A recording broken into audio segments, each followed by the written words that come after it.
Hem aprovat a Consell de Govern el Pla Estratègic dels Agents Rurals.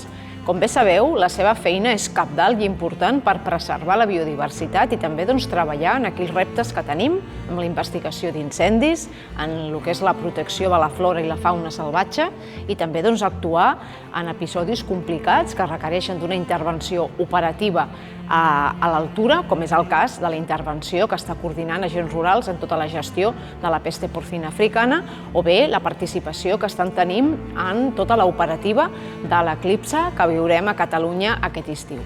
Davant d'això, és important que el cos disposi d'una eina de planificació estratègica que permeti fer tres coses importants.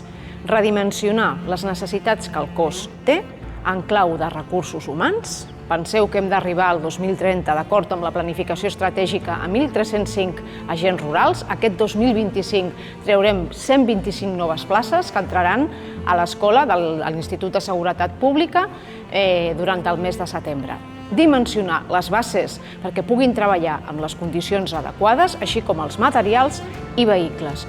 Una aposta per dissenyar el futur dels agents rurals, eina fonamental, la planificació estratègica, de la mà d'un creixement que ha de donar la resposta adequada a tots els desafiaments que tenim en clau mediambiental. Els guardians i les guardianes del medi ambient, els agents rurals, es doten d'una eina de planificació estratègica per fer front als reptes de futur amb robustesa i amb garanties d'èxit.